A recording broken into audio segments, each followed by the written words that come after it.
Hello everyone, మీకు ఒక చిన్న స్టోరీ చెప్తా. ఇక్కడ మీరు చూస్తుంది ఒక టెనెంట్ నోటీస్ సర్వీస్. ఇక్కడ ఒక టెనెంట్ చాలా డేస్ నుండి రెంట్ ఇవ్వకుండా లేదా ఖాళీ చేయకుండా ఉంటే మేము లీగల్గా ప్రొసీడ్ అవ్వడానికి ఒక నోటీస్ రెడీ చేయించి వాళ్ళ డోర్కి అంటిస్తాం. యూజువల్లీ ఇది చాలా రేర్గా జరుగుతుంది. సో బేసిక్గా ఈ టెనెంట్తో ఏమైందంటే ఎవ్రీ మంత్ వీళ్ళ ఎంప్లాయరే ఈ టెనెంట్కి పే చేస్తుండే. కానీ అన్ఫార్చునేట్లీ ఏమైందో తెలీదు, వాళ్ళ ఎంప్లాయర్ తన కోసం రెంట్ పే చేయడం ఆపేసింది. మనకి రీజన్స్ ఏంటో తెలీదు.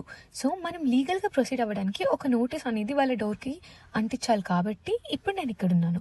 అండ్ సో ఇప్పుడు ఇవన్నీ మీకు ఎందుకు చూపిస్తున్నానంటే ఎంకేఎం ప్రాపర్టీ మేనేజ్మెంట్లో ఒక ఓనర్కి మంచి టెనెంట్ని ఫైండ్ చేయడమే కాకుండా ఆ టెనెంట్తో ప్రాబ్లమ్స్ వచ్చినా, ప్రాపర్టీతో ప్రాబ్లమ్స్ వచ్చినా, ఏమైనా ఇష్యూస్ వచ్చినా, ఏమైనా కన్సర్న్స్ ఉన్నా ఏదైనా ఎంకేఎం ప్రాపర్టీ వాళ్ళే హ్యాండిల్ చేస్తారు అని మీకు ఒక అష్యూరెన్స్ ఇవ్వడానికి ఈ వీడియో మీకు చూపిస్తున్నాను. Thank you.